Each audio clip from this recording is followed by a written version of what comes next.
Kagagaling lang sa operasyon, binato si Eliza ng annulment papers ng asawa para pakasalan ang kabit. Tinapakan niya ang dangal ng pamilyang Montenegro at sumumpang pagbabayarin sila gamit ang lihim na sanggol sa kanyang sinapupunan. Ang mga traidor ba ay babagsak o may mas malupit pang ganti na naghihintay sa kanila? Handa na ba ang inyong mga puso para sa isang kwentong yayanig sa inyong paniniwala sa pag-ibig at katatagan? Halina't samahan ninyo akong muli sa isang paglalakbay na susubok sa tibay ng isang babae. Sabi nila, ang kasal ay isang sagradong pangakong panghabang buhay.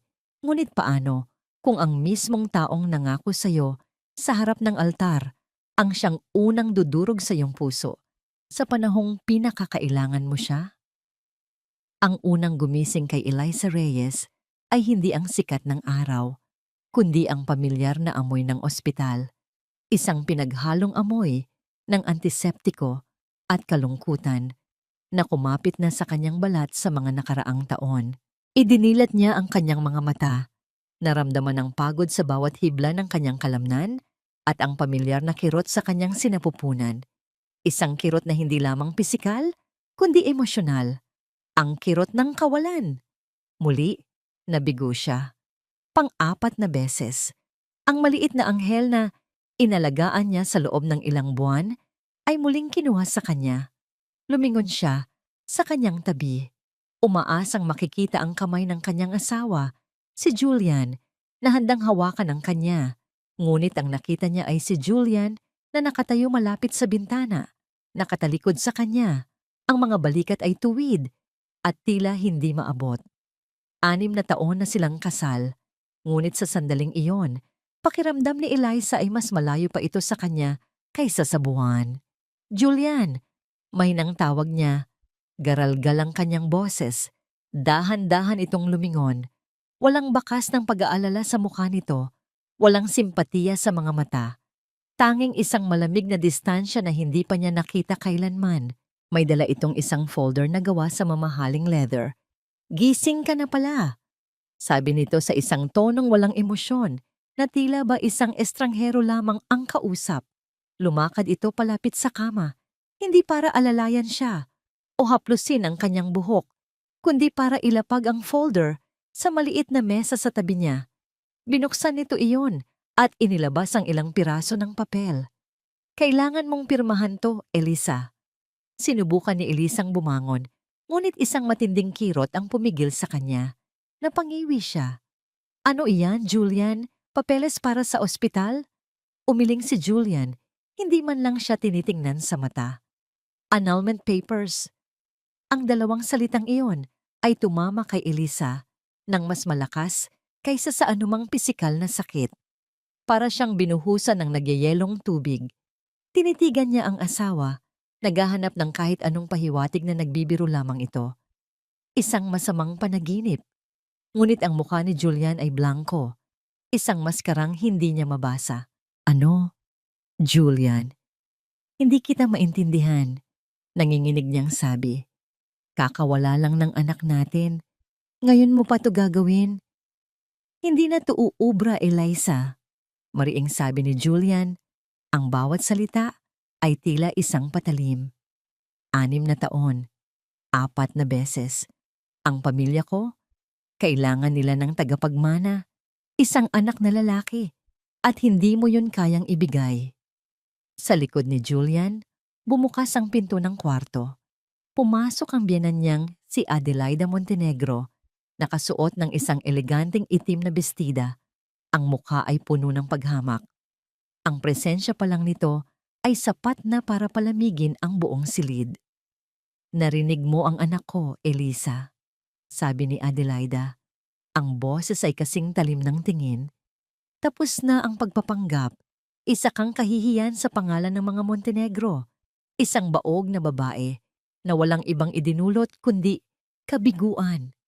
Ang bawat salita ay isang sampal. Napuno ng luha ang mga mata ni Eliza, ngunit pinigilan niya itong tumulo. Tumingin siya kay Julian, nagmamakaawa. "Julian, please! Di ba't nangako tayo sa isa't isa?" Biglang nag-flashback sa isip niya ang araw ng kanilang kasal. Nakikita niya si Julian sa dulo ng altar, nakangiti, ang mga mata ay nangungusap ng purong pagmamahal. Naririnig niya ang mga pangako nito. Sa hirap at ginhawa, sa sakit at kalusugan, mamahalin at aalagaan kita, Elisa. Hanggang sa huling hininga ko, nasaan na ang lalaking iyon? Ang lalaking handang talikuran ang lahat para sa kanya? Ang lalaking nasa harapan niya ngayon ay isang estranghero, isang duwag na nagtatago sa likod ng kanyang ina. Wala nang halaga ang mga pangako kung hindi mo kayang gampanan ang tungkulin mo bilang asawa. Malamig na tugon ni Adelaida na tila nabasa ang kanyang iniisip. Ang tanging tungkulin mo ay bigyan ng apo ang pamilyang ito at nabigo ka. Kaya pirmahan mo na yan para matapos na. Kinuha ni Julian ang isang ballpen mula sa kanyang bulsa at inilagay ito sa ibabaw ng mga papel. Pirmahan mo na, Elisa, para sa ikabubuti ng lahat. Tumingin si Elisa mula sa walang pusong mukha ng kanyang biyenan patungo sa malamig na mukha ng kanyang asawa. Ang lahat ng pagmamahal na naramdaman niya ay dahan-dahang napalitan ng galit. At pagkatapos ay ng isang malalim na sakit na halos hindi na niya kayang dalhin. Wala nang natira. Ang pamilyang pinangarap niya, ang pag-ibig na inakala niyang panghabambuhay, lahat ay naglaho na parang bula. Nanginginig ang kanyang kamay habang inaabot ang ballpen. Ang bigat nito ay parang bigat ng buong mundo. Tinitigan niya ang linya kung saan nakasulat ang kanyang pangalan, Elisa Reyes Montenegro. Ilang sandali pa, ang apelyidong iyon ay hindi na magiging kanya. Isang butil ng luha ang pumatak mula sa kanyang mata. Tumama sa papel at bahagyang nagpakalat ng tinta sa kanyang pangalan. Huminga siya ng malalim, pinipiga ang lahat ng natitirang lakas. At pagkatapos, sa gitna ng matinding pighati, sa ibabaw ng kama kung saan dapat sana ay nagluluksa sila ng magkasama, nilagdaan ni Eliza ang katapusan ng kanilang pagsasama. Nang matapos siya, kinuha agad ni Julian ang mga papel. Tila natatakot na baka magbago pa ang isip niya. Wala itong sinabi. Walang salamat. Walang paalam. Tumalikod lamang ito at si Adelaida at sabay na naglakad palabas ng silid, iniwan si Eliza na mag-isa sa gitna ng mga guho ng kanyang buhay. Napasandal si Elisa sa unan. Ang mga luha ay malaya ng dumadaloy sa kanyang mga pisngi. Niyakap niya ang kanyang sarili, nararamdaman ang lamig at ang walang katapusang kawalan. Hindi pa natatagalan. Bumukas muli ang pinto. Ngunit hindi si Julian ang pumasok. Dalawang lalaking naka-uniformeng pang-security guard ng Montenegro Estate ang lumapit sa kanya. Ang isa ay may dalang isang maliit na maleta, ang mga gamit niya. Inilapag nito iyon sa paanan ng kama. Ang isa namang guard ay nagsalita sa isang boses na walang anumang emosyon. Ginang Adelaida says, "You are no longer welcome at the Montenegro Estate. You have 1 hour to leave this hospital room." Habang nakatayo sa harap ng salamin sa banyo, isang estranghera ang tumitig pabalik sa kanya. Isang babaeng may maputlang labi, malalim na eye bags, at mga matang walang buhay, mga matang pagod ng umiyak. Ito na ba ang naiwan sa dating masayahing Elisa Reyes? Isang basag na salamin na hindi na kailanman mabubuo. Hinila niya ang maliit na maleta at lumabas ng silid. Hindi siya lumingon. Bawat hakbang palayo sa kwartong iyon ay isang hakbang palayo sa buhay na kanyang binuo, sa mga pangarap na kanyang inalagaan. Pagsapit niya sa labas ng ospital, sinalubong siya ng malakas na buhos ng ulan. Wala siyang payong, wala siyang masasakyan, wala siyang pupuntahan. Nagsimula siyang maglakad nang walang direksyon. Ang malamig na ulan ay humahalo sa mainit na luhang muling dumaloy sa kanyang mga pisngi. Ang mga ilaw ng sasakyan ay nagiging mga pahabang guhit sa kanyang paningin. Ang mga busina ay parang mga sigaw sa isang malayong mundo kung saan wala na siyang parte. Sa bawat kanto, Sa bawat tawiran, isang madilim na kaisipan ang bumubulong sa kanyang isip. Para saan pa? Bulong ng isang boses sa kanyang utak. Wala ka ng asawa, wala ka ng anak, wala ka ng pamilya, wala ka ng silbi. Huminto siya sa gilid ng isang abalang kalsada. Isang malaking truck ang paparating. Ang mga ilaw nito ay nakakasilaw. Napapikit siya. Handa nang tapusin ang lahat. Handa nang magpahinga. Ngunit bago pa man niya magawang ihakbang ang kanyang paa, isang matinding pagkahilo ang biglang umatake sa kanya. Ang buong paligid ay umikot. Ang mga ilaw ay naging isang malaking ipo-ipo ng kulay. Ang huli niyang naramdaman ay ang pagbagsak ng kanyang mga tuhod sa basang semento bago siya nilamon ng kadiliman. Nagising si Eliza sa amoy ng alkohol. Nakahiga siya sa isang makitid na kama sa loob ng isang maliit na kwarto. Isang dekuryenteng bentilador ang umuugong sa isang sulok. May isang babaeng nasa katanghalang gulang, marahil isang nurse o doktor, ang nag-aayos ng dextrose na nakakabit sa kanyang kamay. "Gising ka na, Ineng," sabi ng babae sa isang malumanay na boses. "Ako si Dr. Santos. Huwag kang mag-alala. Ligtas ka rito sa aming maliit na klinika." Sinubukan ni Elisang magsalita. "Nasaan? Nasaan po ako?" "May isang mabuting loob na tricycle driver na nagdala sa'yo rito. Nakita ka raw niyang bumagsak sa gilid ng kalsada, basang-basa sa ulan." Paliwanag ng doktora habang kinukuha ang kanyang blood pressure. "Sobra kang dehydrated at mukhang ilang araw ka nang hindi kumakain ng maayos. Kailangan mong magpalakas." Tumangulang si Elisa, masyadong pagod para magpaliwanag. Paano niya sasabihin na sa loob lamang ng ilang oras nawala sa kanya ang lahat? Tinitigan siya ng doktora ng may pag-aalala. "May isa pa akong napansin sa resulta ng mga paunang pagsusuri ko, Ineng. May posibilidad bang nagdadalang tao ka?" Ang tanong ay parang isang kidlat na gumising sa bawat natutulog na nerbiyos sa kanyang katawan. Umiling siya kaagad. Ang pait ay bumabalik sa kanyang lalamunan. "Hindi po. Imposible. Kakakunan ko lang po kahapon." Isang anino ng awa ang dumaan sa mukha ng doktora. "Ganoon ba?" Nakikiramay ako. Ngunit may pag-aalinlangan pa rin sa kanyang mga mata. Minsan kasi, may mga kaso na... Hindi na narinig ni Elisa ang mga sumunod na sinabi ng doktora. Ang kanyang isip ay biglang lumipad pabalik. 1 buwan bago ang huli niyang pagdurugo. Lumipad ito pabalik sa isang malamig at payak na silid ng ibang klinika. Isang lihim na lugar na kahit si Julian ay walang kaalam-alam. Naalala niya ang kanyang desperasyon, ang pakiramdam na paubos na ang oras, ang huling pag-asa na baka sakaling mailigtas pa ang kanilang pagsasama. Sa huling pagkakataon, isinugal niya ang lahat. Lihim siyang sumailalim sa isang in vitro fertilization procedure gamit ang similya mula sa isang hindi kilalang donor. Iyon ang kanyang huling baraha, isang sikretong itinatago niya, naghihintay ng perpektong pagkakataon para sabihin kay Julian ang magandang balita na sa wakas, magkakaanak na sila. Ngunit ang pagkakataong yun ay hindi dumating. Ang trahedya ay muling kumatok sa kanilang pintuan. At ang lihim ay nanatiling isang lihim, ibinaon sa ilalim ng panibagong pagluluksa at ng masakit na paghihiwalay.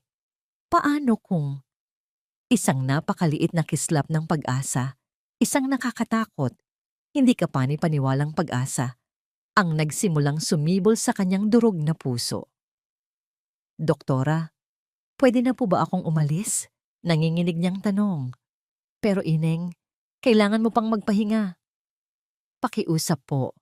Sa kislap ng determinasyon sa mga mata ni Eliza, wala nang nagawa ang doktora kundi tumango. Tinanggal nito ang dextrose. Kinuha ni Eliza ang lahat ng natitirang pera sa kanyang pitaka. Ilang lukot na papel na halos hindi sapat at iniabot sa doktora. Pagkatapos ay humakbang siya palabas ng klinika Ang kanyang mga paa ay mayroon ng bagong direksyon. Pumunta siya sa pinakamalapit na botika. Nanginginig ang kamay niyang iniabot ang bayad para sa isang pregnancy test kit. Pagkatapos ay naghahanap siya ng isang pampublikong banyo, isang lugar na marumi at masikip, ngunit sapat na para bigyan siya ng privacy. Ang sumunod na 2 minuto ay ang pinakamahaba sa buong buhay niya. Bawat segundo ay isang paghihirap. Nakapikit niyang idinalangin ang lahat ng dasal na alam niya. Pakiusap, pakiusap, bigyan niyo ako ng dahilan. Dahan-dahan niyang iminulat ang kanyang mga mata. At doon, sa maliit na bintana ng plastik na aparato, nakita niya ito. 2 linya. Malabo ang isa, ngunit hindi maikakaila. 2 linya. Positibo. Hindi niya napigilan ang paghikbi. Napaupo siya sa maruming sahig ng banyo, hawak-hawak ang maliit na bagay na naglalaman ng kanyang buong kinabukasan. Umiyak siya ng umiyak, ngunit sa pagkakataong ito, hindi dahil sa pighati. Ito ay mga luha ng takot, ng pagkalito, ng hiwaga. At sa ilalim ng lahat ng yon, isang damdaming matagal na niyang hindi naramdaman. Pag-asa. Hinaplos niya ang kanyang tiyan. May isang buhay sa loob niya. Isang buhay na kanya lamang. Hindi isang Montenegro. Hindi isang tagapagmana. Isang munting nilalang na bunga ng kanyang desperasyon. Ngunit ngayon ay siyang tanging dahilan niya para mabuhay. Hindi kita pababayaan. Bulong niya sa hangin. Isang pangakong mas matibay kaysa sa anumang sinumpaan sa harap ng altar. Poprotektahan kita, anak. Tayong 2 ang lalaban. Mula sa araw na yon, lahat ay nagbago. 5 taon ang lumipas. Ang amoy ng bagong lutong tinapay at matamis na ensaymada ang bumabalot sa isang maliit, ngunit maaliwalas na panaderya na may pangalang Eliza Soven. Isang munting batang babae na may 2 nakapusod na buhok ang masayang nagkukulay sa isang mesa sa sulok. "Mommy, look! I drew our family." Sigaw ng bata. Isang ngiti ang sumilay sa mga labi ni Eliza. Ang dating lungkot sa kanyang mga mata ay napalitan na ng kapanatagan at pagmamahal. Nilapitan niya ang anak. "Wow, ang ganda naman yan, Sofia ko." Sa gitna ng tawanan nila, isang tunog ng kampanilya ang narinig mula sa pinto. "Welcome to Eliza's Oven." Masayang bati ni Eliza, hindi pa lumilingon. Ngunit nang humarap siya, ang nangiti sa kanyang labi ay unti-unting naglaho. Nanigas siya sa kanyang kinatatayuan. Ang hawak niyang tray ng pandesal ay bumagsak sa sahig. Ang pumasok ay ang lalaking matagal na niyang ibinaon sa limot. Ang lalaking sumira sa kanya. Si Julian Montenegro, 5 taon.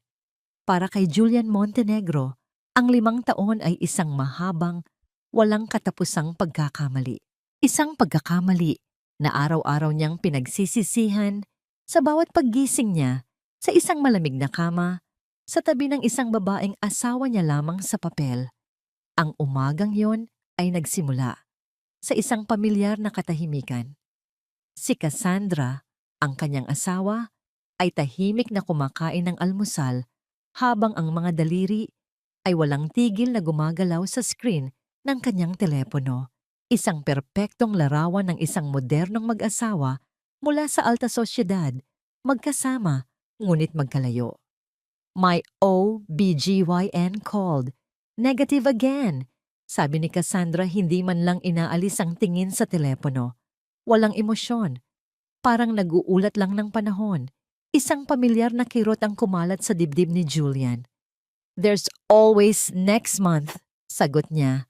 Alam na ang mga salitang yon ay hungkag at walang kahulugan. "Or maybe," sabi ni Cassandra, sa wakas ay nag-angat ng tingin, "the problem isn't me, Julian." Pagkatapos noon umalis si Julian. Sumakay siya sa kanyang kotse para takasan ang malaking bahay na parang isang ginintuang hawla. Habang nagmamaneho, tumawag ang kanyang ina. Hindi na niya kailangang tingnan ng screen para malaman kung sino ito. "Julian, nakausap ko si Cassandra." Ano na naman ito? Bakit hanggang ngayon ay wala pa rin kayong anak? Ang bungad ni Adelaida. Ang boses ay puno ng pagkadismaya. Hindi mo ba naiintindihan? Pinagtatawanan na tayo. Ang tanging tagapagmana ng mga Montenegro hindi makabuo. Ma, please. Not now. Pakiusap ni Julian. Ang mga daliri ay humihigpit sa manibela. Huwag mong sasayangin ang sakripisyo ko. Tinanggal ko ang baog na babaeng iyon para sa'yo. Para sa pamilya natin. Tuparin mo ang obligasyon mo. Pinatay niya ang tawag. Napasuntok siya sa manibela. Ang galit at pagkasuklam, hindi sa kanyang ina, kundi sa sarili niya, ay sumisikip sa kanyang lalamunan. Sakripisyo. Iyon ang tawag ng ina niya sa ginawa nilang kalupitan. Nagmaneho siya ng walang direksyon, hinahayaan ang mga pamilyar na kalsada ng Maynila na maging isang malabong tanawin. Gusto lang niyang makalayo, makalimot. Ngunit habang lumiliko siya sa isang hindi pamilyar na kalye, isang maliit na karatula ang pumukaw sa kanyang atensyon. Isang pangalan na parang isang multo mula sa nakaraan. Eliza's Oven. Automatikong inapakan niya ang preno. Itinigil niya ang kotse sa tapat ng panaderya. Ang makina ay umaandar pa rin. Para siyang napako sa kinauupuan. Sa loob ng 5 taon, sinubukan niyang burahin ang pangalang iyon sa kanyang isip. Ngunit ngayon, narito ito sa harapan niya, nakasulat sa isang masayahin at kulot na letra. At pagkatapos, sa loob ng malinis na salaming bintana, nakita niya siya, si Eliza. Ang puso ni Julian ay biglang dumagundong. Nakasuot ito ng isang simpleng apron, ang buhok ay nakatali sa isang magulong messy bun. May ilang guhit na ng pagod sa gilid ng kanyang mga mata, ngunit ang paraan ng kanyang pagngiti habang inaayos ang mga tinapay sa estante ay parehong-pareho pa rin. Iyon ang ngiting minahal niya. Iyon ang ngiting winasak niya. Nakita niya itong lumingon at may tinawag. Isang maliit na batang babae, marahil ay nasa 4 o 5 taong gulang. Ang tumakbo palapit dito mula sa isang sulok. Hinaplos ni Eliza ang buhok ng bata at may ibinulong na nagpatawa sa munting anghel. Ang tawa ng bata ay hindi niya marinig, ngunit ang nangiti sa mukha ni Eliza, isang nangiting dalisay, masaya, at puno ng pagmamahal, ay parang isang punyal na direktang tumusok sa kanyang puso. Napatitig si Julian sa bata. Kulot ang buhok nito at bilugan ang mga mata. Sinubukan niyang hanapin ang sarili niya sa mukha nito, ngunit wala siyang makita. Pero nang ngumiti ang bata pabalik sa ina nito, nakita niya ito. Ang nangiti ni Eliza, parehong-pareho. Isang tanong ang biglang sumabog sa kanyang isip. Isang tanong na nakakatakot at puno ng hindi kapanipaniwalang pag-asa. Kinuwenta niya sa kanyang isip. 5 taon. Posibleng-posible. Posible kayang anak ko siya? Biglang bumalik sa alaala niya ang eksena sa ospital. Ang malamig at walang awa niyang mga salita. Ang pagtalikod niya sa babaeng nagmamakaawa. Ang tingin ng pagtataksil sa mga mata ni Eliza. Sa sandaling iyon, naramdaman ni Julian na siya na ang pinakamasamang tao sa buong mundo. Isang halimaw, isang duwag. Hindi na niya napigilan ang sarili. Pinatay niya ang makina ng kotse. Ang kanyang mga paa ay kusa ng gumalaw. Bawat hakbang palapit sa pinto ng panaderya ay parang isang hakbang sa ibabaw ng nagbabagang uling. Nanginginig ang kamay niyang itinulak ang pinto. Isang kampanilya ang tumunog. Ang masayang usapan sa loob ay biglang natigil. Ang lahat ng hangin ay tila nawala mula sa silid. Nag-angat ng tingin si Eliza mula sa pag-aayos ng mga tray. Nang magtama ang kanilang mga mata, ang nangiti sa kanyang labi ay unti-unting naglaho, napalitan ng gulat, pagkatapos ay ng takot at sa huli, ng isang malalim na galit na nakatago sa loob ng 5 taon. Ang hawak niyang tray ng mainit na pandesal ay bumagsak sa sahig. Ang tunog ng pagbagsak nito ay umaling-awngaw sa nakabibinging katahimikan. "Mommy?" Tanong ng maliit na si Sofia, nakatingin sa nagkalat na tinapay. Hindi gumalaw si Elisa. Hindi rin gumalaw si Julian. Nakatayo lang sila roon. 2 taong pinaghiwalay ng panahon at ng isang desisyong hindi na mababawi. Bago pa man may makapagsalita, isang lalaki ang lumabas mula sa kusina sa likod. Nagpupunas ng harina sa kanyang mga kamay. Matangkad ito at mukhang mabait.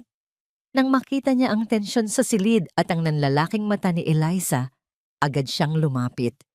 Marahan niyang inilagay ang kanyang kamay sa balikat ni Eliza, isang kilos na puno ng pag-aalaga at proteksyon. Pagkatapos ay humarap siya kay Julian. Ang kanyang mga mata ay kalmado, ngunit matatag. "May I help you, sir?" Tanong ni Gabriel Santos. Ang boses ay magalang ngunit may diin, na tila isang pader na biglang itinayo sa pagitan ni Julian at ng pamilyang nasa harapan niya.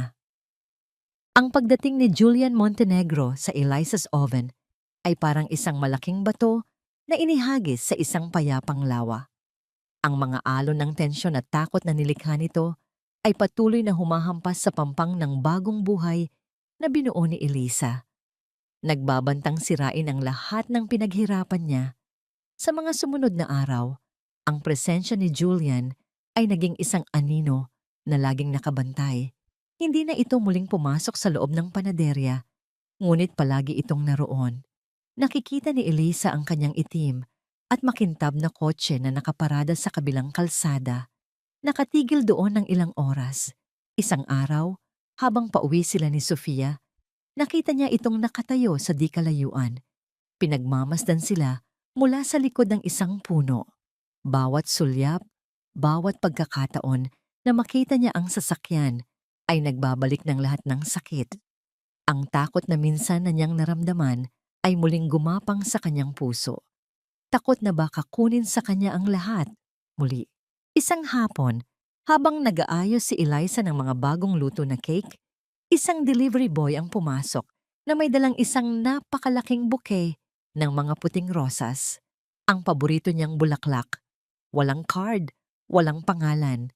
Ngunit alam niya kung kanino galing. Ang pamilyar na halimuyak na minsan niyang minahal ay ngayon ay parang lason sa kanyang pang-amoy. "Sinong nagbigay, Mami? Ang ganda." Masayang tanong ni Sofia. Ngumiti si Eliza sa anak. Isang pilit ng ngiti. "Galing lang sa isang admirer ng mga tinapay natin, anak." Ngunit pagtalikod ni Sofia, kinuha niya ang mga bulaklak, dinala sa likod, at walang pag-aalinlangang itinapon sa basurahan. Hindi nakaligtas kay Gabriel ang pagbabagong asal ni Eliza. Nakikita niya ang pag-aalala sa mga mata nito, ang panginginig ng mga kamay nito tuwing may papasok na customer. Isang gabi, matapos nilang isara ang panaderya, habang tahimik silang nagkakape, hindi na siya nakatiis. "Eliza, nakikita ko siya," mahinang sabi ni Gabriel. Lagi siyang nasa labas. Napahigpit ang hawak ni Eliza sa kanyang tasa. "Hayaan mo na lang siya, Gab. Aalis din yan." "Paano kung hindi?" Giit ni Gabriel, ang boses ay puno ng pag-aalala. "May karapatan kang mabuhay ng payapa. Pagkatapos ng lahat ng pinagdaanan mo, hindi mo deserve to." Lumapit siya at marahang hinawakan ang kamay ni Eliza. "Nandito lang ako. Hindi ko kayo pababayaan ni Sofia." Ang init ng kamay ni Gabriel ay nagbigay ng kaunting kapanatagan kay Eliza, ngunit hindi sapat para pawiin ang takot. Kinagabihan, hindi siya dinalaw ng antok. Binangungot siya. Muli niyang nakita ang sarili sa kwarto ng ospital, narinig ang malupit na mga salita ni Adelaida, naramdaman ang malamig na pagtalikod ni Julian. Nagising siyang humihingal, ang mga pisngi ay basa ng luha. Kinabukasan, nagpasya siyang kausapin si Julian. Kailangan itong matapos. Hinatid niya si Sofia sa daycare. Tinitiyak na ligtas ito sa loob bago niya harapin ang multo ng kanyang nakaraan. Gaya ng inaasahan, nakita niya ang kotse ni Julian sa di kalayuan. Sa halip na iwasan ito, buong tapang siyang naglakad palapit. Nang makita siya ni Julian na papalapit, agad itong bumaba ng sasakyan. May bakas ng pag-asa sa mukha nito. "Eliza, salamat at Anong kailangan mo, Julian? Putol ni Eliza sa sasabihin nito. Ang boses ay manosay matigas at walang emosyon. Natigilan si Julian. Gusto ko lang, gusto ko lang makita ka, kayo. Nakita mo na kami. Ngayon, pwede ka nang umalis, mariing sabi ni Eliza.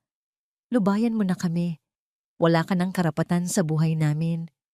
May karapatan ako kung natigilan si Julian, tila nag-aalangang ituloy. Eliza, yung bata, si Sofia, sabihin mo sa akin ang totoo. Anak ko ba siya? Isang mapait na tawa ang kumawala sa lalamunan ni Eliza. Anak mo? Pagkatapos mo akong itaboy na parang basura dahil hindi kita mabigyan ng anak, ngayon ay aariin mo siya? Ang kapal ng mukha mo, Julian. Nagkamali ako, Eliza. Alam kong nagkamali ako. Desperadong sabi ni Julian, sinusubukang abutin ng kamay ni Eliza, ngunit mabilis niya itong iniwaas. Hayaan mo akong bumawi. Hayaan mo akong maging ama sa kanya. Wala kang babawiin dahil wala kang pag-aari dito. Sigaw ni Eliza.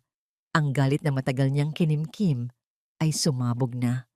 Huwag ka nang magpapakita sa amin. Dahil sa susunod na makita kita, malapit sa anak ko, hindi ako magdadalawang isip na tumawag ng pulis. Tumalikod si Eliza at nagsimulang maglakad palayo. Nanginginig ang buong katawan. Ngunit bawat hakbang ay isang paninindigan. Hindi na siya ang babaeng iiyak na lang sa isang sulok. Isa na siyang ina na handang pumatay para protektahan ang kanyang anak. Naiwan si Julia na nakatayo, parang isang estatwa, habang pinagmamasdan ang paglayo ng babaeng minsan niyang sinaktan. Ang pagtanggi ni Eliza imbes na itaboy siya, ay lalo lang nagpatibay sa kanyang hinala. Mas lalo siyang naging determinado na alamin ang katotohanan. Sa loob ng mansyon ng mga Montenegro, sa isang silid na nababalot ng dilim, pinapanood ni Adelaida Montenegro ang isang serye ng mga litrato sa kanyang tablet. Mga litratong kuha ng isang pribadong investigador. Mga litrato ni Eliza na masaya. Mga litrato ni Eliza kasama ang isang batang babae. Kinuha niya ang kanyang telepono at tinawagan ang investigador. Alamin mo ang lahat tungkol sa batang iyan. Utos niya, ang boses ay malamig at puno ng panganib. Pangalan, edad, kailan ipinanganak, lahat, at bilisan mo. Ibinaba niya ang telepono. Isang mapanganib na ngiti ang sumilay sa kanyang mga labi. Kung totoo ngang may dugo ng Montenegro ang batang iyon, hindi siya papayag na manatili ito sa kamay ng isang babaeng itinapon na niya. Ang bata ay isang Montenegro. At lahat ng pag-aari ng Montenegro ay dapat bumalik sa kanila. Samantala, sa di kalayuan, sa loob ng kanyang kotse, tinawagan ni Julian ang kanyang abogado. May kailangan akong malaman, sabi niya. Ang boses ay puno ng determinasyon. Gusto kong malaman kung paano ko mapapatunayan kung anak ko nga ang isang bata. Ang katahimikan sa buhay ni Eliza ay opisyal nang natapos. Ang mga anino ng nakaraan ay hindi na lamang nagbabantay. Nagsisimula na silang kumilos. Ang hapagkainan sa mansyon ng mga Montenegro ay laging marangya, ngunit palaging malamig. Para kay Julian, ang bawat hapunan kasama ang kanyang ina ay parang isang paglilitis kung saan siya palaging ang nasasakdal. Ngunit ang gabing iyon ay iba. May kakaibang kislap sa mga mata ni Adelaida, isang kislap ng tagumpay at panganib. Tahimik lamang si Julian na kumakain, ninanamnam ang alat ng pagkain na tila sumasalamin sa pait ng kanyang buhay. Naging abala ka nitong mga nakaraang araw, Julian. Basag ni Adelaida sa katahimikan, ang boses ay matamis, ngunit may bahid ng lason. May bago ka na bang pinagkakaabalahan? Hindi sumagot si Julian. Alam kung saan patungo ang usapan. Dahil kung wala, pagpapatuloy ng ina. Baka gusto mong makita ang pinagkakaabalahan ko. Mula sa kanyang tabi, kinuha ni Adelaida ang isang brown envelope at walang seremonyang inihagis ito sa gitna ng mesa. Kumalat ang laman nito, Isang koleksyon ng mga litrato. Mga litrato ni Elisa na tumatawa sa loob ng panaderya. Mga litrato ni Elisa na inaakbayan si Gabriel Santos at ang pinakamarami sa lahat, mga litrato ni Sofia habang naglalaro, kumakain ng ice cream at masayang nakakandong sa kanyang ina. Isang kaibig-ibig na bata, hindi ba? Sarkastikong sabi ni Adelaida. Halos kamukha ng ina. Sayang at hindi nagmana sa ama. Sino man ang ama niya. Napatiimbagang si Julian. Ma, itigil mo na to. Itigil? Tumawa si Adelaida, isang tawang walang saya. Ngayon pa na nagsisimula pa lang ang lahat. Julian, anong tingin mo sa akin, tanga? Akala mo ba hindi ko malalaman na nagpupunta ka sa lungga ng babaeng yon? Para kang asong ulol na bumabalik sa sarili mong suka. Wala kang karapatang pagsalitaan siya ng ganyan, sagot ni Julian. Ang boses ay tumaas sa unang pagkakataon. Wala akong karapatan? Tumayo si Adelaida, ang mga palad ay nakadiin sa mesa. Ako ang ina mo, at ako ang nag-alis sa kahihiyan na idinulot ng baog na babaeng yan sa pamilya natin. At ngayon, ano to? Isang anak sa labas? Isa pang kahihiyan na kailangan kong linisin? Hindi mo pa alam kung kahit na hindi sa'yo yan, problema pa rin yan, sigaw ni Adelaida. Baka gamitin niya yan laban sa atin. Baka humingi ng pera. Baka ipagkalat na anak mo yan para sirain ang pangalan natin. Sinubukan ni Julian na ipagtanggol si Elisa. Hindi ganyang klasing tao si Elisa. Mahal ko siya noon, ma. Kung hindi lang dahil sa'yo.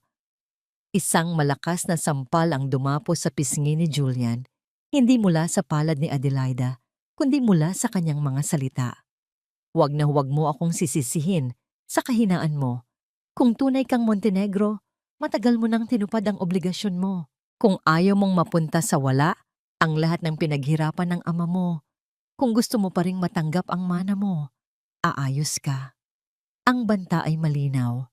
Ang yaman, ang kapangyarihan, ang pangalan, lahat ng iyon ay nakasalalay sa kanyang pagsunod. Muling naramdaman ni Julian ang pagiging inutil.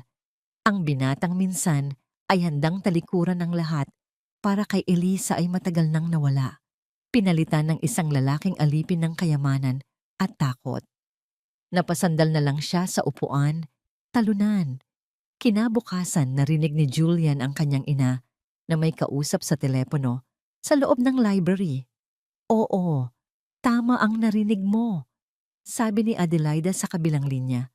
Dubihin mo ang upa. Kung hindi siya makabayad, palayasin mo. Simple lang. Oo, malaki ang ibabayad ko sa iyo para sa abalang ito. Nang sandaling iyon, alam ni Julian na nagsimula na ang kanyang ina sa marumi nitong laro. Naisip niya si Eliza, mag-isang lumalaban. Gusto niyang tumakbo, gusto niya itong bigyan ng babala. Ngunit ang mga paa niya ay tila nakapako sa sahig. Ang imahe ng galit na mukha ng kanyang ina ay isang tanikalang pumipigil sa kanya. Ilang araw ang lumipas at ang mga epekto ng kamandag ni Adelaida ay nagsimula ng kumalat. Nalaman ni Julian mula sa kanyang investigador na biglang nagmahal ang upa sa pwesto ni Elisa.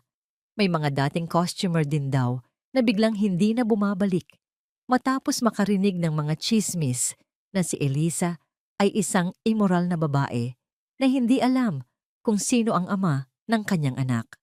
Gabi-gabi, binabagabag si Julian ng kanyang konsensya. Nagsasalin siya ng mamahaling alak sa kanyang baso. Umaasang malulunod nito ang kanyang pagkaduwag. Ngunit lalo lang nitong pinapalitaw ang katotohanan. Isa siyang walang kwentang lalaki. Isang gabi, habang nag-iisa si Julian sa kanyang opisina sa mansyon, pumasok si Adelaida na may ngiti ng isang general na nanalo sa isang digmaan. Huwag ka nang magmukmok dyan, sabi nito. Gumawa na ako ng paraan para mapabilis ang lahat. Anong ginawa mo? Tanong ni Julian, may kaba sa kanyang dibdib. Inilapag ni Adelaida ang isang kopya ng isang formal na liham sa mesa ni Julian. Galing ito sa kanilang pamilyang abogado. Pinadalhan ko na siya ng sulat, sabi ni Adelaida, puno ng pagmamalaki. Isang imbitasyon para sa isang formal na pag-uusap tungkol sa kinabukasan ng bata. Kinuha ni Julian ang sulat. Binasa niya ang mga salitang puno ng legal na terminolohiya, ngunit may iisang ibig sabihin, isang banta. Napatingin siya sa kanyang ina. Ang galit at pagkainutil ay nag-uumapaw sa loob niya. Gusto niyang sumigaw, magwala. Ngunit wala. Walang salitang lumabas sa kanyang bibig. Nawalan na siya ng kontrol. Ang digmaan ay hindi na lamang sa isip niya. Opisyal na itong idineklara ng kanyang ina. At si Elisa, kasama ang kanyang munting anak, ay nasa gitna ng lahat ng ito. Ang sulat ay dumating isang Lunes ng umaga. Nakalagay ito sa isang mamahaling cream-colored na sobre. Ang pangalan ng isang kilalang law firm sa Makati ay naka-emboss sa ginto. Ang bigat ng sobre ay parang bigat ng isang sentensya. Alam ni Elisa, bago pa man niya ito buksan, na ito na ang simula ng digmaan. Nanginginig ang mga kamay niyang binuksan ng liham. Ang mga salita ay formal at malamig. Ngunit ang mensahe ay malinaw na isang banta na nakabalot sa legal na wika. Iniimbitahan siya para sa isang formal na pag-uusap tungkol sa kapakanan at kinabukasan ng batang si Sofia Reyes. Anong sabi? Tanong ni Gabriel, nakalalabas lang mula sa kusina. Nakita niya ang pagbabago sa mukha ni Elisa, ang pagkawala ng kulay sa mga pisngi nito. Walang salitang iniabot ni Elisa ang sulat. Binasa ito ni Gabriel, at ang kaninang malumanay niyang mukha ay dahan-dahang tumigas. Hindi ka nila pwedeng pilitin. Alam nating hindi sila titigil, Gab. Sagot ni Elisa. Ang boses ay halos isang pabulong. Kilala ko si Adelaida. Kapag may gusto siya, gagawin niya ang lahat para makuha yon. Kung ganoon, haharapin natin sila. Matatag na sabi ni Gabriel. Kinuha niya ang kamay ni Elisa. Pero hindi ka mag-iisa. Sasamahan kita. Dumating ang araw ng pakikipagkita. Ang biyahe papuntang Makati ay parang isang mahabang panaginip. Ang nagtataasang mga gusali na gawa sa salamin at bakal ay tila mga dambuhalang bantay sa kaharian ng mga Montenegro. Isang mundong matagal nang tinalikuran ni Elisa. Ang opisina ng abogado ay nasa pinakamataas na palapag. Malamig ang hangin mula sa aircon at ang tanging maririnig ay ang mahinang ugong ng syudad sa labas. Nakaupo na si Julian sa loob, sa tapat ng isang malaking mahogany desk. Sa tabi nito ay si Attorney Sandoval, isang lalaking nasa edad 50 na may mga matang kasing lamig ng silid. Nang makita ni Julian si Elisa, may dumaang kislap ng pagsisisi sa kanyang mga mata. Ngunit nang makita niya si Gabriel, sa likod nito, ang pagsisisi ay napalitan ng inis at selos. Maupo kayo, sabi ng abogado. Ang bawat salita ay tinimbang at walang emosyon. Umupo si Elisa. Si Gabriel ay tumayo sa likod ng kanyang silya. Ang mga kamay ay nakapatong sa balikat niya, isang tahimik na anunsyo ng suporta. Salamat sa pagdating, Miss Reyes, simula ni Attorney Sandoval. Gaya ng nakasaad sa sulat, nais lamang ng kliyente ko, si Mr. Julian Montenegro, na pag-usapan ang kinabukasan ng bata. Hindi nakatingin si Julian kay Elisa. Nakatitig ito sa kanyang mga kamay na magkasalikop sa ibabaw ng mesa. Elisa, mahina niyang sabi, 5 taon na ang lumipas. Marami akong pinagsisihan. Nag-iisa ako ngayon. At sa tuwing naiisip ko na baka may isang bata, na baka may anak ako sa mundo, gusto kong bumawi. Nag-angat siya ng tingin. Ang mga mata ay puno ng lungkot. Hindi ko nais na guluhin kayo. Nais ko lang tumulong. Magbigay ng suporta. Bigyan si Sofia ng buhay na hindi mo kayang ibigay. Isang magandang edukasyon, isang ligtas na tahanan, lahat ng bagay na nararapat sa kanya, lahat ng nararapat sa isang Montenegro. Isang tawang walang saya, mapait at puno ng sakit, ang kumawala sa lalamunan ni Elisa. Napatingin sa kanya ang lahat. Buhay na hindi ko kayang ibigay? Ulit ni Elisa. Ang bawat salita ay may diin. Tumingin siya ng diretso kay Julian. Ang mga mata ay nag-aapoy sa galit. Nasaan ka noong kailangan ko ng bubong na masisilungan? Nasaan ka noong wala akong pambili ng gatas? Nasaan ka, Julian, nung mag-isa kong itinataguyod ang anak ko mula sa pagtitinda ng kung ano-ano sa kalye? Natahimik si Julian. Naaalala mo pa ba ang mga sinabi ninyo sa akin sa ospital? Pagpapatuloy ni Elisa. Ang boses ay nanginginig sa pinipigilang emosyon. Na isa akong kahihiyan, isang baog na babae na hindi kayang tuparin ang tungkulin niya. At ngayon, babalik ka at sasabihin mong gusto mong maging ama? Para saan? Para may maipakita ka sa makapangyarihan mong ina? Sa bawat salitang binitiwan ni Eliza, lalong yumuyuko si Julian. Tila dinadagana ng bigat ng katotohanan. Hinawakan ni Gabriel ang balikat ni Elisa, isang marahang pagpapaalala na nandyan siya. Humarap siya sa dalawang lalaki. Ang punto dito ay masaya at malusog si Sofia sa piling ng kanyang ina. Wala na kayong kailangang ibigay dahil buo na ang buhay nila. At hanggat narito ako, hinding-hindi ko hahayaang may manakit pa sa kanya. Ang kilos at mga salita ni Gabriel ang nagsilbing mitya sa natutulog na galit ni Julian. Bigla itong tumayo. Ang mga kamay ay ikinuyom. At sino ka para makialam dito? Sigaw ni Julian. Ang selos ay hindi na maitago sa kanyang boses. Wala kang alam sa pinagdaanan namin. At wala kang karapatan sa anak ko. Anak mo? Ganting sigaw ni Elisa. Tumayo na rin siya para harapin ito. Wala kang anak dito, Julian. Ang silid ay napuno ng sigawan at mabibigat na emosyon. Ang salpukan ng mga pusong nasaktan, nagagalit at nagtatanggol. Sa gitna ng kaguluhan, isang boses ang pumutol sa lahat. Kalmado, malamig, at may awtoridad. Tama na yan, sabi ni Attorney Sandoval, na kanina pa tahimik na nanonood. Tumingin siya kay Elisa. Ang mga mata ay walang anumang emosyon. Miss Reyes, naiintindihan namin ang iyong sentimiento. Ngunit handa si Mr. Montenegro na magsampa ng kaso para sa kustodya ng bata. Isang malamig na kaba ang gumapang sa dibdib ni Elisa. But first, pagpapatuloy ng abogado, we will need to formally establish paternity through a DNA test. DNA test. Ang dalawang salitang iyon ay tumama kay Eliza na parang isang bala ng baril. Mas matindi pa sa sampal, mas masakit pa sa anumang masasakit na salitang natanggap niya mula sa mga Montenegro. Para siyang biglang nabingi. Ang marangyang opisina, ang mukha ng abogado, ang nag-aalalang tingin ni Gabriel, lahat ay biglang naging isang malabong imahe.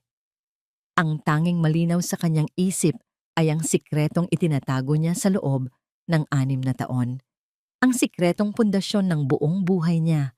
Ang sikretong malapit ng sumabog. Naramdaman niyang humigpit ang hawak ni Gabriel sa kanyang balikat. Ngunit parang galing ito sa napakalayong lugar. Naramdaman niyang nanghina ang kanyang mga tuhod. Hindi. Ang tanging salitang lumabas sa kanyang bibig. Isang desperadong bulong. Hindi. Hindi kami papayag. Tumingin sa kanya si attorney. Sandoval, ang mukha ay hindi nagbabago. Miss Reyes, karapatan po yon ng kliyente ko. Kung tunay po na wala kayong itinatago, wala naman po sigurong masama kung sinabi ng hindi. Sigaw ni Elisa. Ang boses ay puno ng takot na ngayon lang narinig ni Gabriel.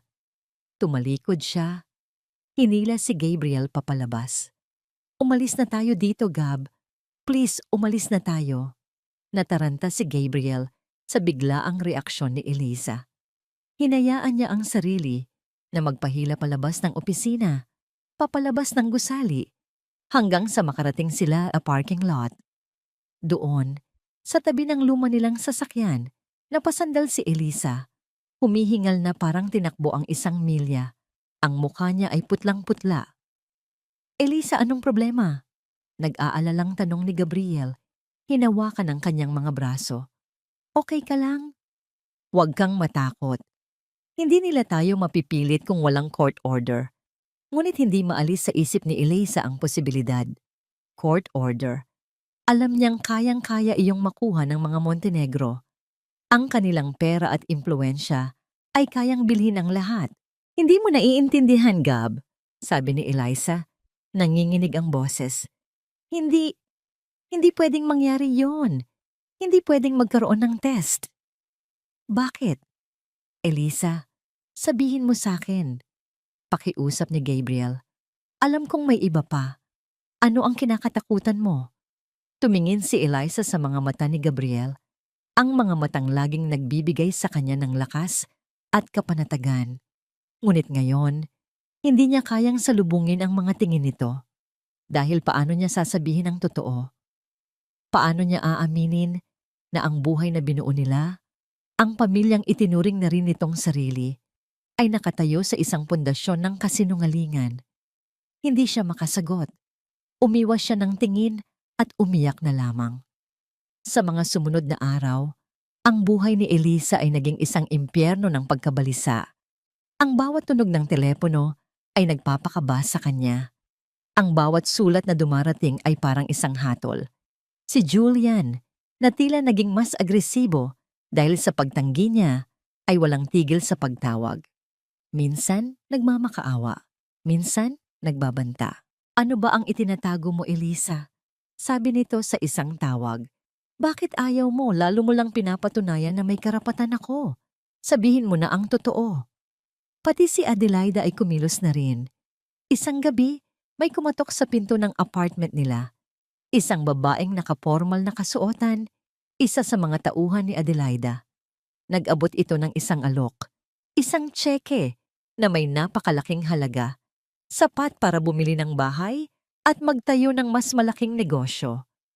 Sabi ni Ginang Montenegro, tanggapin mo na raw ito. Sabi ng babae, at bilang kapalit, hayaan mong makilala ng bata ang tunay niyang pamilya. Isang pamilyang mayaman, isang pamilyang makakapagbigay sa kanya ng lahat. Isinara ni Eliza ang pinto sa mukha ng babae, ngunit ang alok ay nanatili sa kanyang isip. Ang tukso na takasan ang lahat ng ito.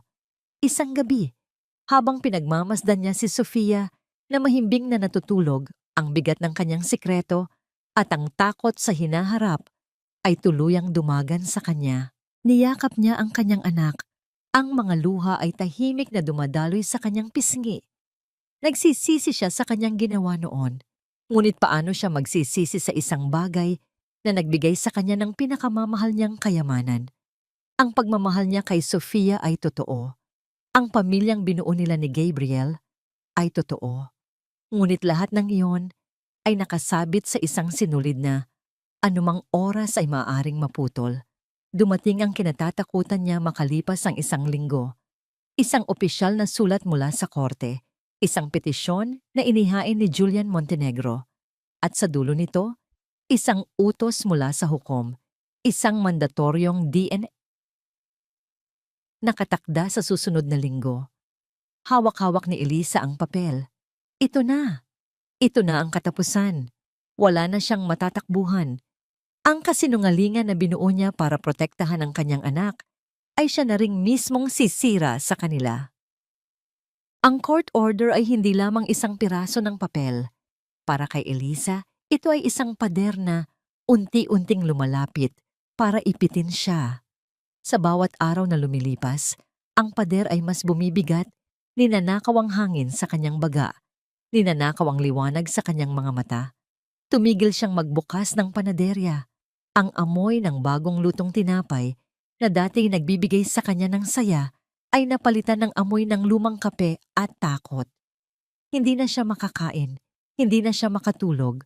Ang gabi ay isang mahabang paghihirap kung saan ang bawat anino ay nagiging si Adelaida. Ang bawat ugong ng hangin ay nagiging boses ni Julian. Ang tanging nagpapatatag sa kanya ay ang pagtingin sa natutulog na mukha ni Sofia. Ngunit kasabay ng pagmamahal ay ang matinding kirot ng konsensya. Nagsinungaling siya para bigyan ng magandang buhay ang anak niya. Ngunit ang kasinungalingan din na yon ang naglagay sa kanila sa panganib na ito. Isang hapon, hindi na niya kinaya ang bigat sa loob ng kanilang maliit na apartment. Kailangan niya ng hangin. Kailangan niya ng isang lugar kung saan maaari siyang humingi ng tulong na hindi niya kayang bigkasin. Naglakad siya at ang kanyang mga paa ay dinala siya sa isang lumang simbahan sa kanilang lugar. Umupo siya sa isang bakanteng upuan sa likod, sa ilalim ng malamlam na liwanag mula sa mga stained glass na bintana. Dito, sa harap ng altar, sa gitna ng katahimikan, bumuhos ang lahat ng luhang matagal na niyang pinipigilan. Hindi siya nagdasal para sa isang milagro. Nagdasal siya para sa kapatawaran. Patawad, Panginoon, bulong niya sa hangin. Patawarin ninyo ako sa pagsisinungaling ko. Patawarin ninyo ako kung naging makasarili ako. Ayoko lang pong mawala sa akin ang anak ko. Siya na lang po ang mayroon ako.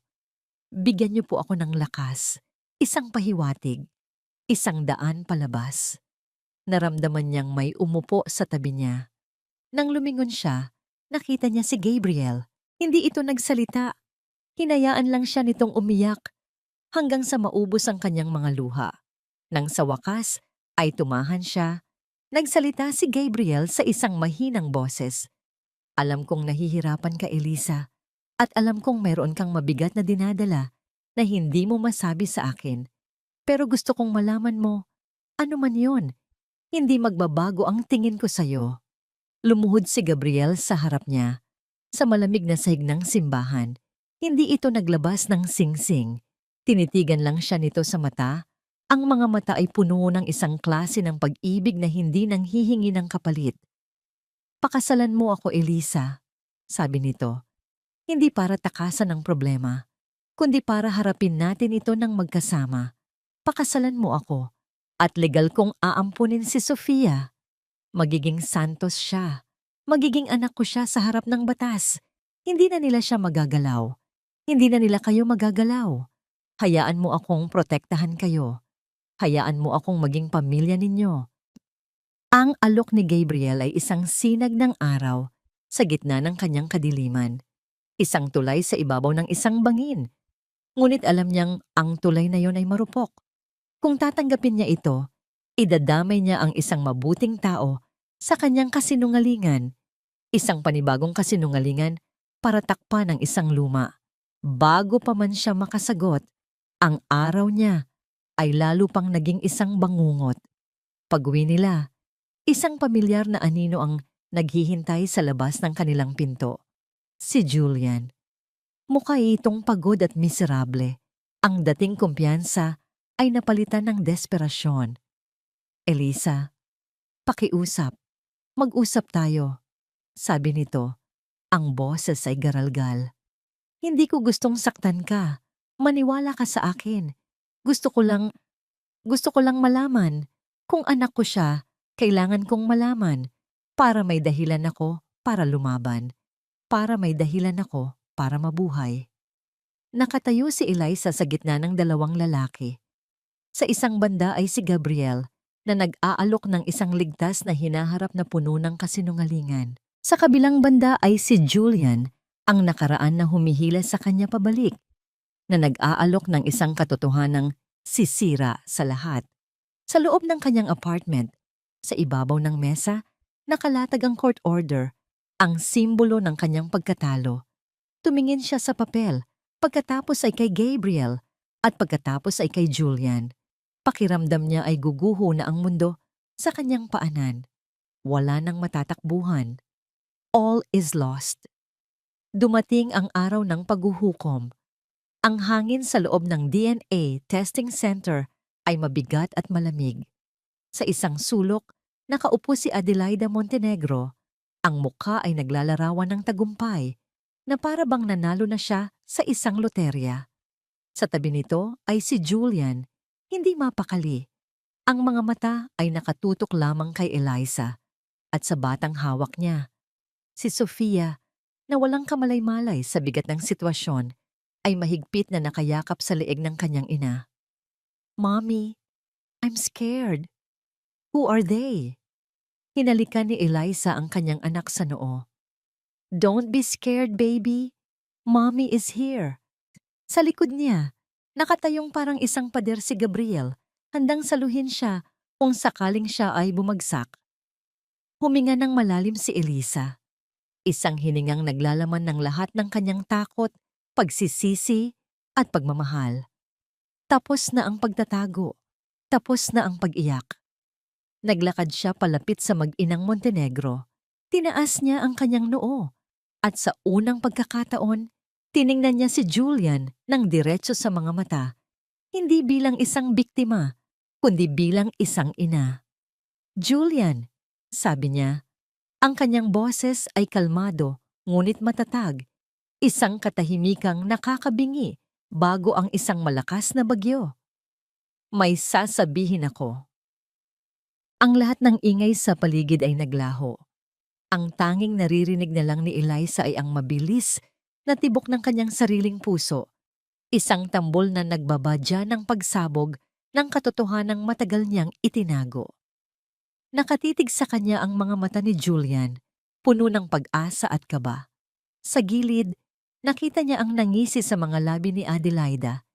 Isang nangisi na nagsasabing, nakuha na nito ang gusto. Huminga siya ng malalim. Hinigpitan ang yakap kay Sofia na nakasubsob ang mukha sa kanyang balikat. Ito na ang huling pagkakataon na mapoprotektahan niya ito sa pamamagitan ng katahimikan. Hindi na kailangan ng DNA test. Simula niya, ang boses ay matatag sa kabila ng panginginig ng kanyang kalooban. Dahil alam ko na ang magiging resulta, alam ko na noon pa man. Tumingin siya ng diretso kay Julian, hinahayaan nitong makita ang lahat ng sakit, lahat ng pait, lahat ng pagmamahal na nakatago sa kanyang mga mata. Naalala mo ba, Julian? Ang huling pagkakataon na nawalan ako ng anak? Ang mga salita ay tila mga bubog na lumalabas sa kanyang bibig. Ang sakit, ang pagdurugo, ang pakiramdam na wala na namang natira. Pagkatapos noon, iniwan mo ako. Tinapon, pinalitan. Bawat salita ni Eliza ay isang suntok sa sikmura ni Julian. Bawat alaala ay isang multong bumabalik para singilin siya sa kanyang mga kasalanan.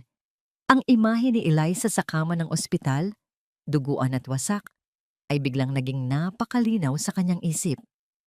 Ang lamig ng kanyang mga salita, ang pagtalikod niya. Nakita niya ang sakit sa mga mata ni Eliza at sa unang pagkakataon, hindi siya umiwas. Sinalo niya ang lahat ng yon dahil alam niyang nararapat lang ito sa kanya. Pero bago mangyari ang lahat ng yon, pagpapatuloy ni Eliza, ang boses ay nagsimula ng manginig. May ginawa ako. Isang bagay na desperado. Isang bagay na makasarili. Dahil mahal na mahal kita noon, Julian. At gagawin ko ang lahat para lang manatili ka. Napakunot ang noo ni Julian. Anong ibig mong sabihin? Huminga muli si Eliza. Eto na. Bago pa ako muling magdugo, sa sobrang pag-asam kong magkaanak tayo, at sa pakiramdam kong malapit ka nang mawala. Lihim akong sumailalim sa isang procedure, isang in vitro fertilization. Ang katahimikan sa silid ay naging mas mabigat. Nakita ni Eliza ang pagkalito sa mukha ni Julian, ang unti-unting pagkawala ng ngisi sa mukha ni Adelaida. Pero hindi galing sa iyo ang ginamit. Pag-amin niya, ang mga salita ay tila isang sumpa na sa wakas ay pinakawalan niya. Galing ito sa isang sperm donor, isang estranghero. Dahil naisip ko, baka iyon na lang ang huling paraan para mabuo tayo, para maisalba ang pamilya natin. Hindi ko pa nasasabi sa iyo dahil gusto kitang sorpresahin. Pero bago pa dumating ang pagkakataong yun, dumating ka na dala ang annulment papers. Isang kolektibong paghinga ang narinig sa silid.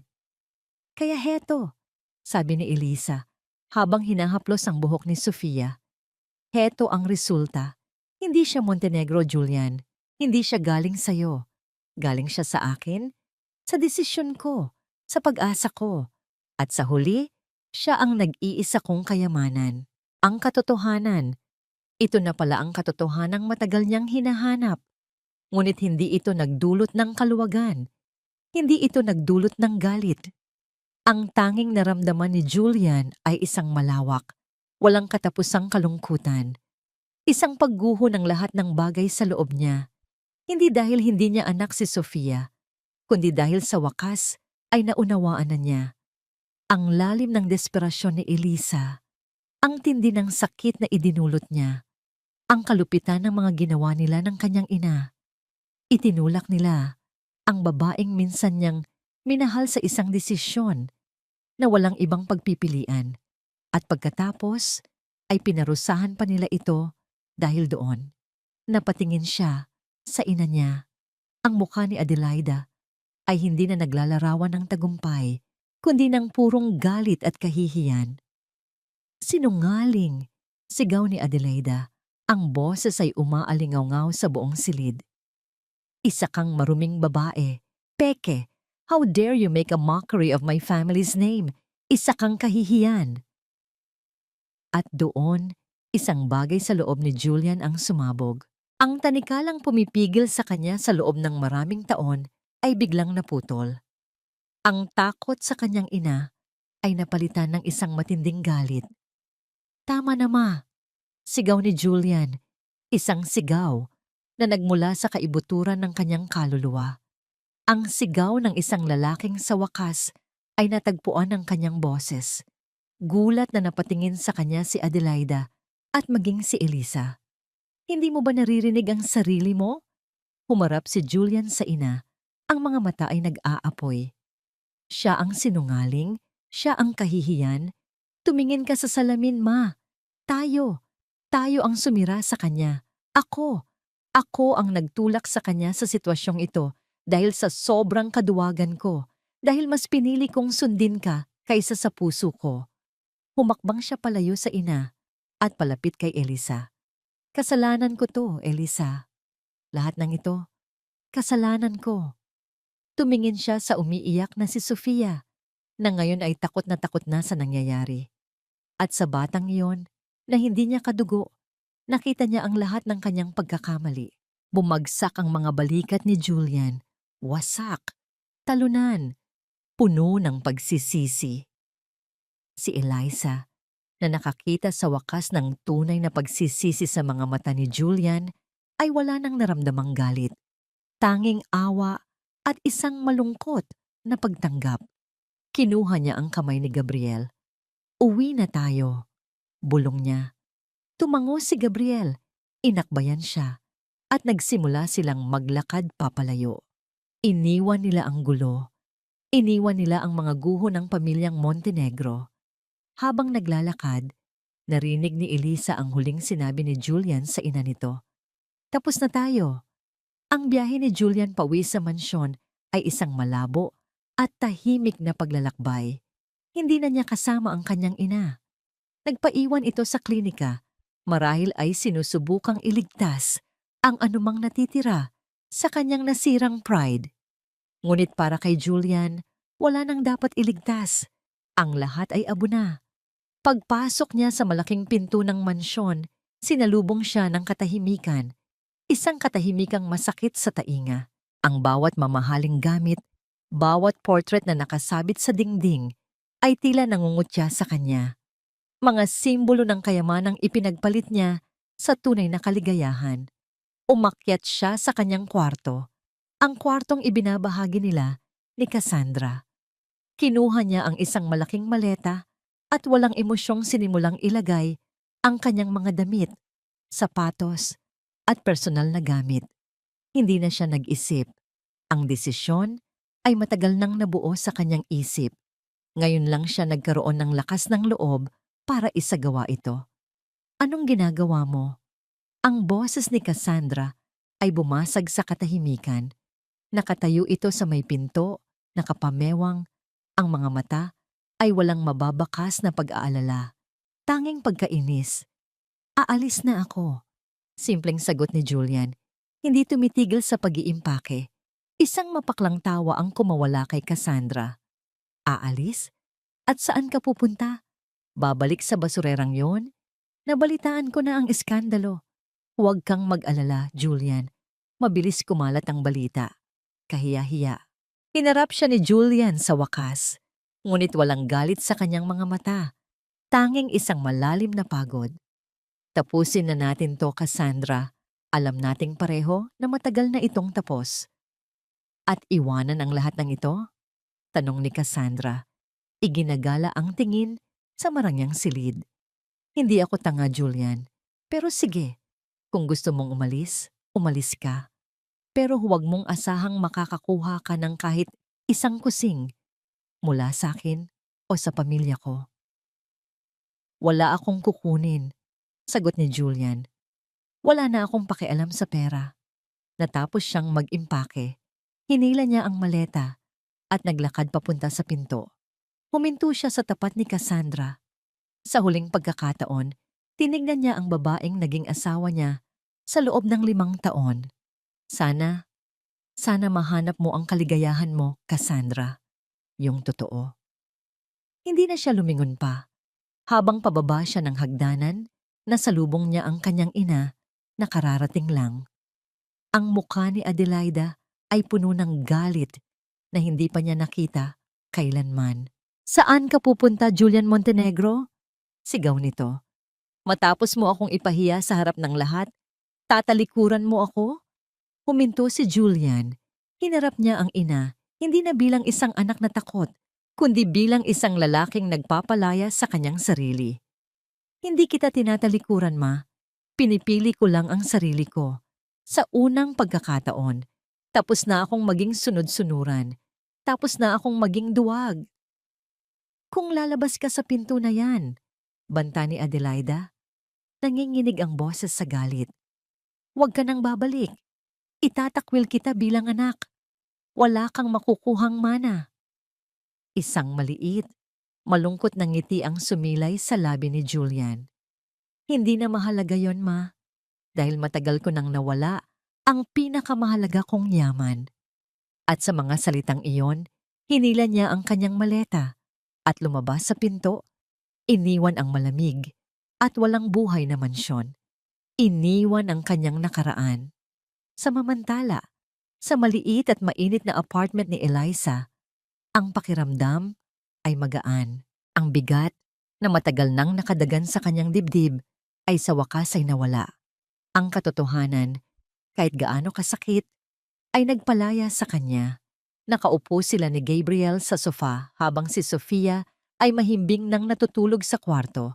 Tahimik sila, ngunit ang katahimikan ay puno ng pag-unawa. Salamat, Gab.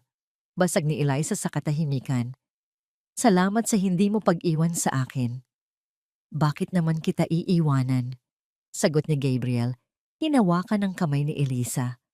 Mas lalo lang kitang hinangaan. Sa tapang mo, sa pagmamahal mo kay Sofia. Tumingin si Eliza sa kanya. Ang mga mata ay nagsusumamo ng pag-unawa. Pero nagsinungaling ako sa'yo. Ang mahalaga ay ang ngayon, sabi ni Gabriel. At ang mahalaga, mahal kita, Elsa. Mahal ko kayo ni Sofia. At ang alok ko sa simbahan? Totoo yon. Walang nagbago. Muling lumuhod si Gabriel sa harap niya. Sa pagkakataong ito, may kinuha siya sa kanyang bulsa. Isang maliit na kahon. Binuksan niya ito at sa loob ay isang simpleng singsing, hindi mamahalin, ngunit kumikinang sa ilalim ng ilaw ng kanilang sala. Eliza Reyes, sabi niya, ang boses ay puno ng sinseridad. Will you build a new, honest and happy life with me? Will you marry me? Sa pagkakataong ito, walang pag-aalinlangan. Tumingin si Eliza sa lalaking minahal siya sa kabila ng kanyang mga pagkakamali. Ang lalaking nakita ang kanyang tunay na halaga. At sa gitna ng mga luhang ngayon, ay dala na ng purong kaligayahan, tumango siya. Oo, Gab. Yes. Sa isang maliit na apartment sa Quezon City, isang bagong pamilya ang nabubuo. Itinayo sa pundasyon ng katotohanan at pagpapatawad. Sa isang bakanteng condo unit sa Makati, isang lalaki ang nakatayo sa harap ng salamin, mag-isa. Si Julian, Tinitigan niya ang sarili niyang refleksyon. Isang estranghero, isang lalaking nawala sa sarili. Ngunit sa ilalim ng lahat ng pagsisisi, may isang bagong damdamin. Determinasyon. Hindi pa huli ang lahat para magbago. Hindi pa huli para maging isang mabuting tao. Kinuha niya ang kanyang telepono. Hindi para tawagan si Elisa, kundi para tawagan ang kanyang abogado. Mayroon akong ipapagawa, sabi niya. Ang boses ay matatag. Tungkol ito sa isang trust fund para sa pag-aaral ng isang bata. Ang pangalan niya ay Sofia. Isang taon ang lumipas. Ang Elisa's Oven ay hindi na lang isang maliit na panaderya. Naging isa na itong paboritong tambayan sa kanilang komunidad. Ang espasyo ay lumaki, ang mga mesa ay dumami, at ang dating simpleng tindahan ay isa ng maaliwalas na cafe na laging puno ng tawanan at amoy ng bagong lutong cake. Sa isang sulok, nakasabit ang isang malaking litrato. Isang litrato ng kasal. Si Elisa, sa kanyang simpleng puting bestida, ay nakangiti ng napakatamis. Sa tabi niya ay si Gabriel. Ang mga mata ay sumisigaw ng purong pagmamahal. At sa harapan nila, hawak ang isang basket ng mga bulaklak, ay si Sofia, na nakasuot ng damit na katulad ng sa kanyang ina. Isang perpektong larawan ng isang pamilya. Ang buhay ni Elisa ay payapa na. Ang mga gabi ay hindi na binabagabag ng mga multo ng nakaraan. Ang mga umaga ay laging sinasalubong ng halik mula kay Gabriel at ng mahigpit na yakap mula kay Sofia. Natagpuan na niya ang kanyang tahanan. Isang araw, habang abala si Elisa sa pag-aayos ng mga papeles ng kanilang negosyo, isang sulat mula sa bangko ang dumating para sa kanya. Hindi niya ito pinansin noong una, iniisip na isa lamang itong karaniwang bank statement. Ngunit nang buksan niya ito, isang bagay ang pumukaw sa kanyang atensyon. Isang educational trust fund, itinatag para sa kanyang anak, si Sofia Reyes Santos. Ang halagang nakalagay ay napakalaki, sapat para pag-aralin si Sofia sa pinakamagandang universidad sa bansa. Mula kolehiyo hanggang sa master's degree, ang pangalan ng nagtatag ng pondo, Anonymous. Natigilan si Elisa. Hawak ang papel, ang puso niya ay biglang nakaramdam ng isang pamilyar ngunit malayo ng kaba. Iisa lang ang taong kaya at gagawa nito. Si Julian. Ilang araw niyang inisip kung ano ang dapat gawin. Dapat ba niyang tanggapin? Dapat ba niyang ibalik? Isang hapon, habang nag-iisip siya, isang text message ang dumating sa kanyang telepono. Galing sa isang hindi rehistradong numero. Eliza, pwede ba tayong mag-usap? Sa huling pagkakataon, may gusto lang akong ibigay. Kinabahan siya, ngunit alam niyang kailangan niya itong harapin para tuluyan ng maisara ang aklat. Nagpaalam siya kay Gabriel na nagbigay sa kanya ng isang halik sa noo at isang tango ng buong pagtitiwala. Nagkita sila sa isang tahimik na coffee shop, malayo sa kanilang lugar. Ang Julian na dumating ay ibang-iba na sa Julian na huli niyang nakita. Ang mamahaling suit ay napalitan ng simpleng polo shirt at maong. Ang aroganting tindig ay napalitan ng kapakumbabaan. Ang mga mata niya, bagamat may bahid pa rin ng lungkot, ay mayroon ng kapayapaan. Salamat sa pagdating. Simula ni Julian. Tumango lang si Eliza. Tungkol sa trust fund, pagpapatuloy ni Julian, huwag kang mag-alala. Wala itong anumang kondisyon. Hindi ko sinusubukang bilhin ang kapatawaran mo o ang karapatan ko sa kanya. Gusto kong makasigurado na magiging maganda ang kinabukasan niya. Yun lang. Salamat, Julian. Mahinang sagot ni Elisa. Pero hindi mo kailangang gawin yon. Kailangan, sabi ni Julian, isang maliit na ngiti ang sumilay sa kanyang labi. Para sa sarili ko, para maramdaman kong may isang bagay akong nagawang tama. May inilabas siyang isang maliit na kahon mula sa kanyang bulsa at dahan-dahang itinulak ito sa ibabaw ng mesa. Para kay Sofia, regalo para sa kaarawan niya. Binuksan ito ni Elisa. Sa loob ay isang silver locket na may nakaukit na isang maliit na sunflower.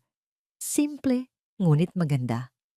Hindi ko nahihilingin na patawarin mo ako, Eliza, sabi ni Julian habang dahan-dahang tumatayo. Dahil alam kong hindi sapat ang kahit anong salita. Ang tanging hiling ko lang ay maging masaya ka. Maging masaya kayo dahil yun ang nararapat sa'yo. Tumingin si Eliza sa lalaking nasa harapan niya. Ang galit na dati niyang nararamdaman ay matagal nang nawala. Ang sakit ay naghilom na. Ang natira na lang ay isang malungkot na alaala ng isang pag-ibig na naligaw ng landas. Pinapatawad na kita, Julian, sabi ni Elisa. At sa pagsabi niya noon, naramdaman niyang isang huling tinik ang natanggal sa kanyang puso. Maging masaya ka sana. Tumango si Julian. Ang mga mata ay bahagyang nag-unahan sa luha. Tumalikod ito at nagsimulang maglakad palayo. Walang lingon-lingon. Isang tahimik na pamamaalam. Ilang buwan pa ang lumipas. Abala na sina Eliza at Gabriel sa paghahanda para sa Pasko sa kanilang kafe. Isang araw, sa bunto ng mga sulat na dumarating, may isang postcard na kakaiba. Galing ito sa isang malayong probinsya sa Palawan, isang lugar na kilala sa mga volunteer works. Ang nasa litrato ay isang grupo ng mga bata, nakangiti sa harap ng isang bagong tayong silid-aralan. Sa likod nila, sa isang sulok, nakatayo ang isang pamilyar na lalaki. Si Julian. Payat ito. Sunog ang balat sa araw, ngunit ang nangiti nito ay totoo. Isang nangiting hindi pa nakikita ni Eliza kailanman. Sa likod ng postcard may isang maikling sulat kamay. Dito, sa wakahoy natututunan ko kung ano ang tunay na kahulugan ng pagiging isang lalaki. Hindi ito tungkol sa pangalan o sa yaman.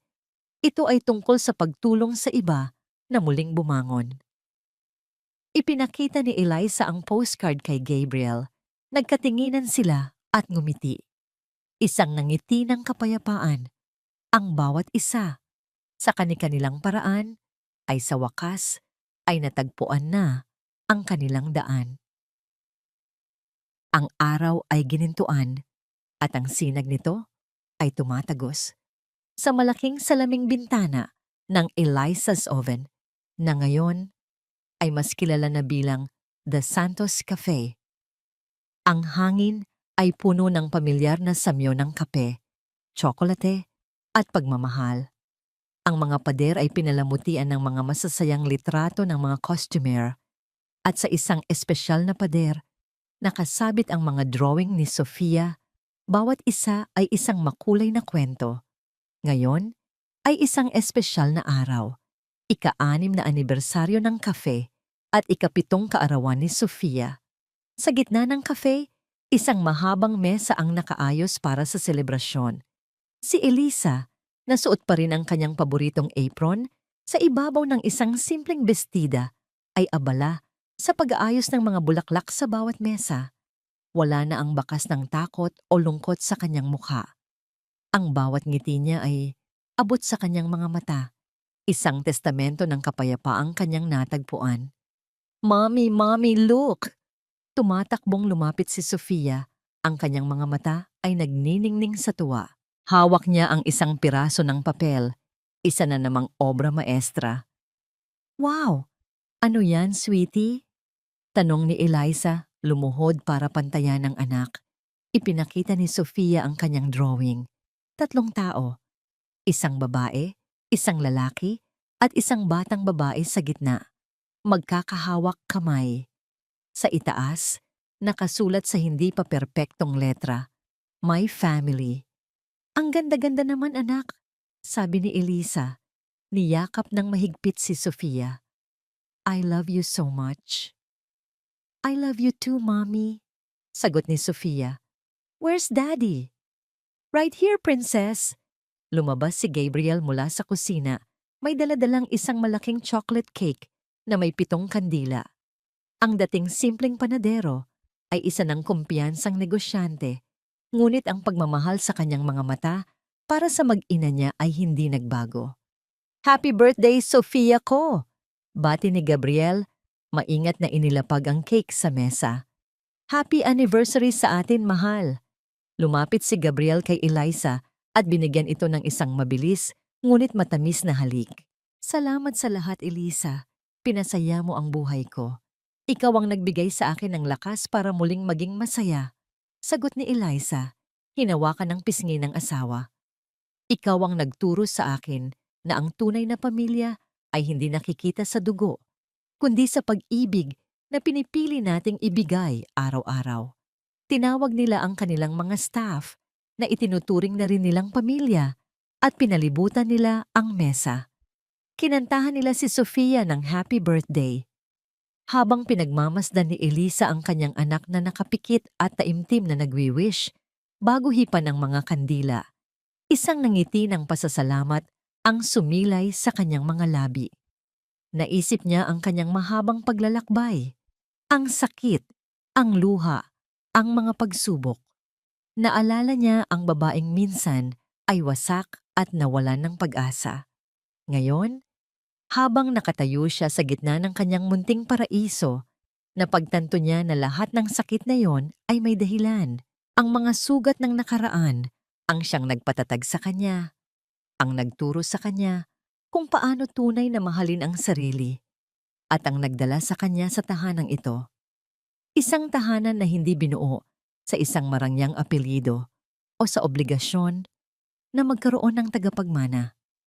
Isang tahanan na binuo sa harina, asukal, at walang hanggang pagmamahal. Pagkatapos hipan ni Sofia ang mga kandila, nagpalakpakan ng lahat. Niyakap ni Sofia ang kanyang mga magulang. Thank you, Mommy. Thank you, Daddy. Niyakap ni na Eliza at Gabriel ang kanilang anak. At sa sandaling iyon, sa gitna ng kanilang munting kafe, sa ilalim ng ginintuang sikat ng araw, naramdaman ni Eliza ang isang kompletong kaligayahan. Wala na siyang hihilingin pa. Tumingin siya sa labas ng bintana, sa abalang kalye, sa mga taong dumadaan. Ang mundo ay patuloy sa pag-ikot, puno ng mga kwento ng pighati at pag-asa. At ang kwento niya, na nagsimula sa isang madilim na silid ng ospital, ay nagtatapos dito, sa isang lugar na puno ng liwanag, sa isang tahanan na tinatawag na pag-ibig. Sa huling nota ng kwentong ito, malinaw na ipinakita ng buhay ni Eliza Reyes na ang tunay na lakas ng isang babae ay hindi nasusukat sa apelyido, yaman o dugong minana, kundi sa tibay ng puso at sa tapang na ipaglaban ang tama.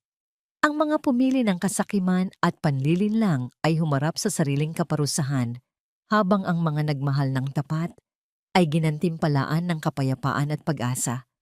Sa piling ni Gabriel at sa munting panaderyang itinayo mula sa pawis at pangarap, natutunan ni Eliza na ang pamilya ay hinuhubog ng malasakit, hindi ng pamana. Ngayon, gusto naming marinig ang boses ninyo. Kung kayo ang nasa kalagayan ni Eliza, pipiliin niyo ba ang manatili para sa pangalan at kayamanan o lalakad palayo para sa dignidad at pagmamahal? May karanasan ba kayo na nagturo sa inyo na ang kabutihan ay laging may balik? Kumusta na kayo ngayon? May pinagdaraanan ba kayong mabigat o may tagumpay na nais ibahagi? Salamat sa patuloy ninyong pakikinig at pagtitiwala. Nandito kami para makinig, umunawa, at magbahagi ng mga kwentong may saysay, kasama kayo sa bawat hakbang.